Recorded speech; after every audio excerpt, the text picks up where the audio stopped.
So this is a certain type of drumming that I started to see when I was coming up. It's a little hard to put your finger on.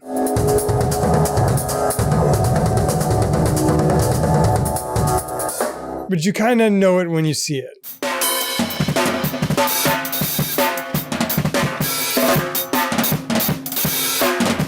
It's definitely a thing a lot of church drummers do. But it's not confined to church.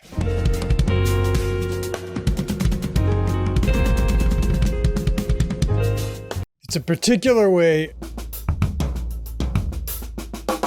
of using the floor tom with the hi-hat. And you might be thinking, well, drummers have been using the floor tom and the hi-hat for ages. Well, no. It's a particular way of using the floor tom with the hi-hat. I was struggling to come up with a name for this, and I even thought about calling it something like flubadubas. But I think we're just going to let it be what it is. What it is, though, is a case in point in the power of orchestration, and an entire system you can start to use to play around with to create cooler vocabulary of your own. So today, the not a flubadubba. Stay tuned.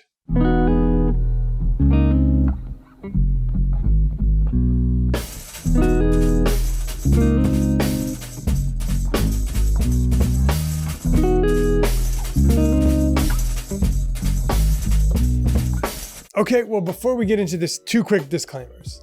Number 1, as is the usual, we have a transcription. If you guys want all the licks from this lesson, all the vocabulary, all the systems, you don't need to transcribe that yourself. We've done it for you. You can click the link below the player, download it for free. Anyway, disclaimers out of the way. Let's go on to the first sector of this lesson, taking the traditional linear vocabulary you might already know and grafting it onto hi-hat floor tom stuff. So maybe the most useful way to get into this hi-hat floor tom stuff is to just think of the standard kind of delineations we're used to from linear playing. Those classic designations like 2/1, 2/2, or 1/1. But the way we handle these in a kind of idiomatic way with the floor tom is really going to become the story. So in this first chapter, I want to introduce you to 3 species of things. And the simplest is actually going to be 2/2.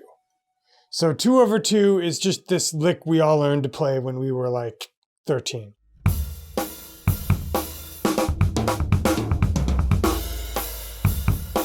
And there's a hip linear way to play it and then a more conventional way to play it. But the more conventional way is just the hi-hat's a surface, the floor tom's another surface. So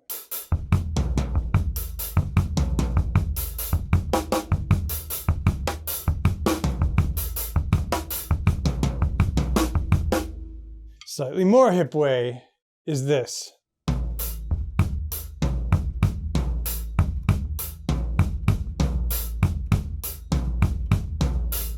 Of course, you can do that in 4 different parts of the bar, right? You can put the initiating stroke. So if we say is the pattern, that can start on any 16th. So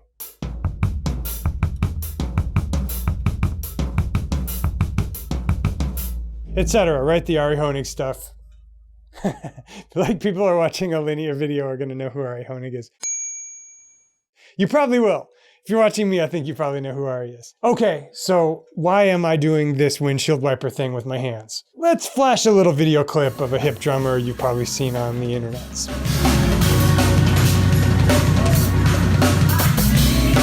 So visuals are definitely a part of this type of drumming, but I don't think really efficient church drummers aim for cool visuals alone. I think it comes from the right-hand lead. You can switch lead, you can go left, right, right, left. But if you want to keep it right-hand lead, you can just cross over.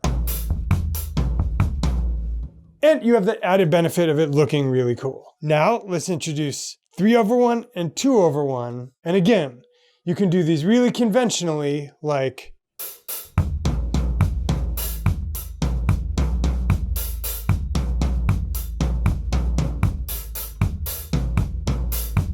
here's 3/1. You can do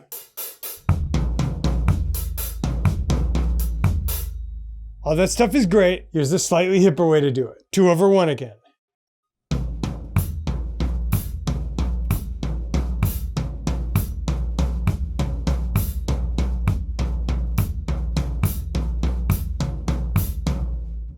Again, that can be triplets, that can be sixteenths, that can be broken sixteenths. So 3 ende, 4 ende.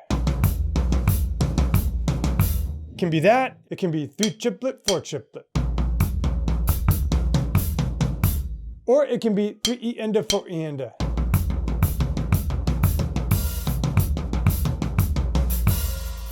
Same thing, 3/1.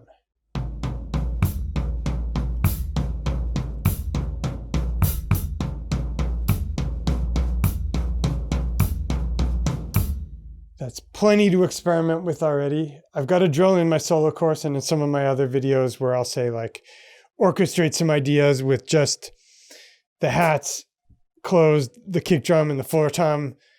These will give you plenty already. We're not doing any double stops and we're not doing any diddles. Importantly, that comes in the next chapters. Let me just improvise a little something for you guys.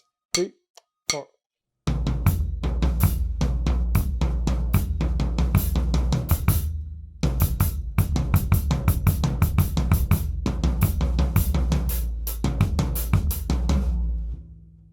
Plenty of stuff there already.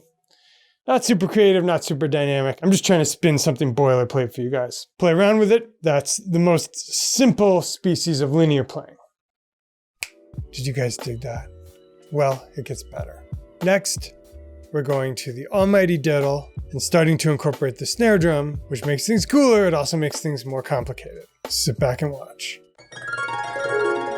Okay, so what if we want to involve ye olde snare drum?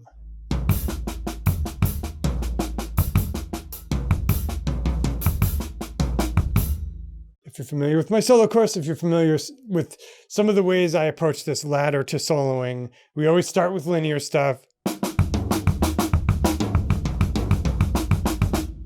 And then we involve diddles.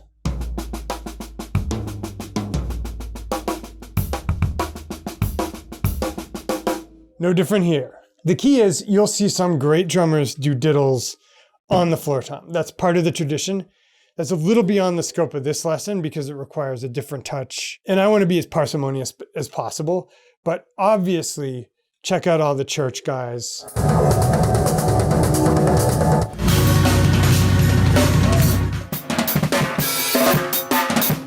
But onto diddles.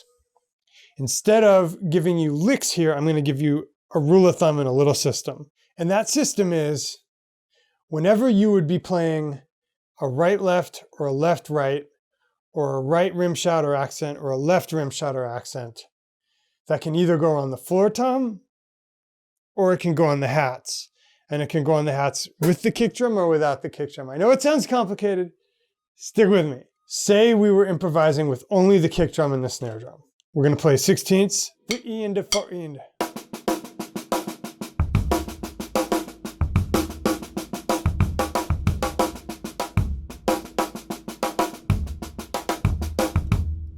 Okay, there are two situations where it's going to be super easy to just substitute your floor tom in. The first is if you've got a hand-to-hand, either right-left or left-right. So in that scenario, the useful ways to incorporate your floor tom that aren't going to get you tied in knots are a little more limited. I would say they're generally when you would have a right-hand accent or you would go right-left. So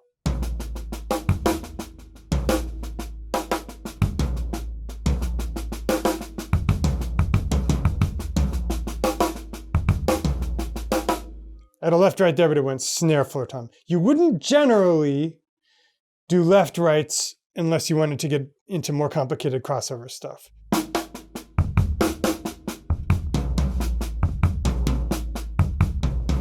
We want to avoid this. So, as I'll talk about later, we can be here, but we don't want to be here. Primary takeaway, vocabulary options if we're going strictly drums are limited. But check this out.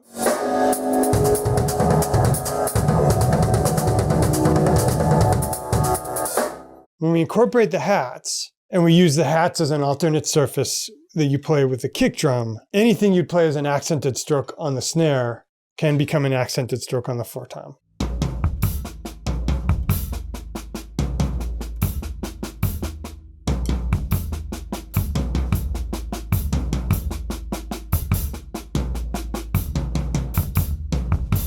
So a cool drill to do here is to practice accented strokes with your snare drum, landing on the closed hi-hats on the accented portions. You can think of that as if you were hitting the cymbals. Except it's... And then you switch the accented portions on the snare over to the floor tom. 3, 4.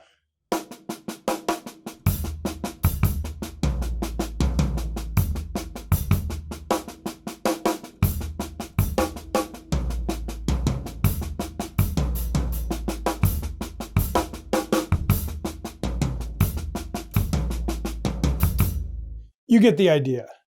I recommend you play with that, and you'll discover there are some things that are easier and more idiomatic to do and some things that are less easy and less idiomatic. Just for instance, with something like this,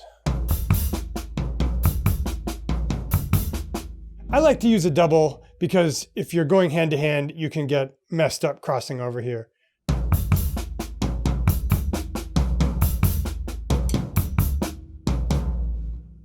I know that one's in my coaching course. It's good to build that kind of dexterity, but for the purposes of this lesson, not really necessary. So I'd say play around with that, find the things that are easier, the things that lie better, string them together, see where you get. Every time I record one of these lessons about some vocabulary thing that's kind of becoming the thing, I inevitably face criticisms of this kind of recursive race to the bottom where everybody's just copying the most modern stuff and then just everybody sounds like everybody else, which is not what I'm advocating. I'm advocating taking inspiration from great players, because no one exists in a vacuum, making it your own. A good analogy might be fashion. I'm not saying you've got to be the guy who gets the exact same shirt as the guy across the street. I'm saying you can be the guy that notices, oh, I can actually wear Hawaiian shorts with a Hawaiian shirt and clashing colors, and that kind of looks cool. And then you jump off of that and create your... You guys get it. And finally, an extra category I reserved for the end, the double stop. And the kind of windshield wiper right-hand lead thing that makes this look really cool. Okay, let's talk double stops. You'll notice at the top of this lesson, we neglected to talk about 1/1. That's because it's kind of boring without double stops.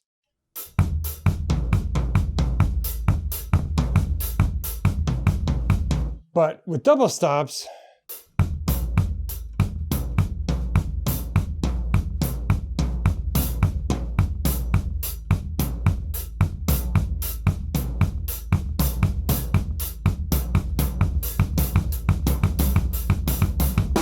so let me show you one that's really parsimonious, stays right-hand lead, and also looks cool. That's just this.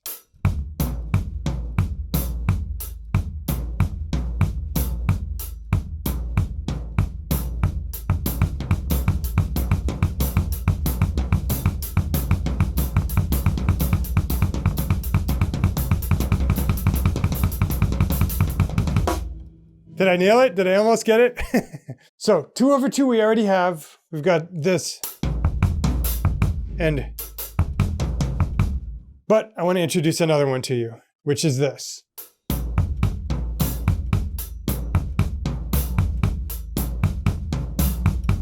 Again, that's the windshield wiper because we're maintaining right-hand lead and it looks cool, basically. But you can also switch hands.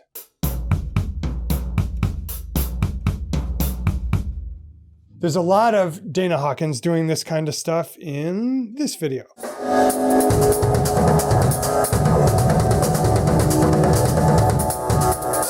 And you'll see him doing it more or less open-handed.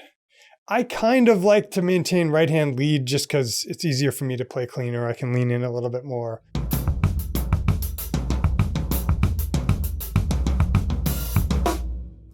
Just know everything's like clean and tight. But wait, there's more. Now that we've gone through all this vocabulary, let me take a stab at explaining what this system is, why it sounds unique, how it's different from just play the hi-hat, play the floor tom.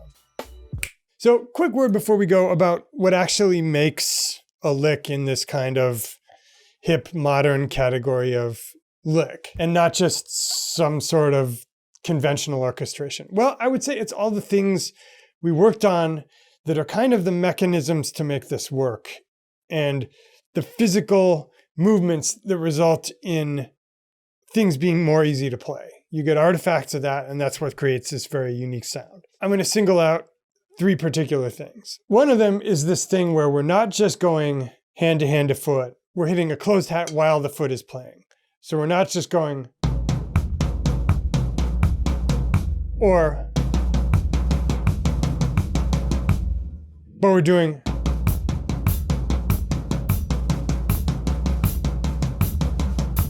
That's definitely something you'll hear in Nick Smith.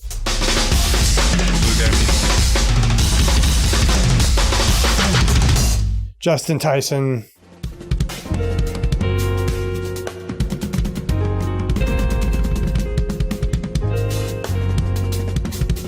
Number 2 is the particular species of diddle rudiments you'll have with these. It's these little idiosyncrasies like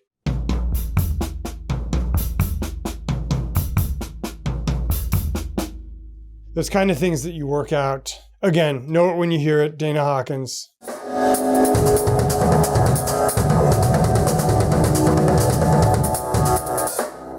And third and final, I'm going to say it's this sort of theatrical right-hand lead thing that you'll see.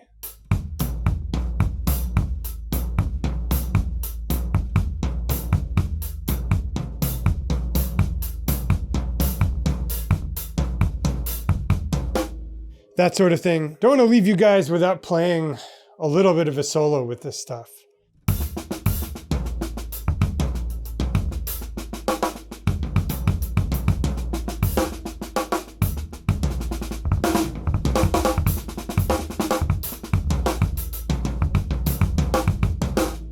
And that's how you get the gig. So dudes, I hope you enjoyed this lesson on flabadabas. As I mentioned at the top of the lesson, you do not have to transcribe this yourself. If you dig the licks, you want the transcription, just click the link below the player. You can get it free, no hassle, no foul. You can also use that as an opportunity to help yourself by getting on the mailing list, getting on the insiders list, or I'll send you my 3 video mini course, completely free. It'll help improve your playing more in the next 3 weeks than it's gotten in the last 6 months. Anyway, always enjoy these. Thanks so much for tuning in. And hey, before you click that link, how about you smash that subscribe button? It's like the one time I've said that in the last 2 years. All right, dudes, be well.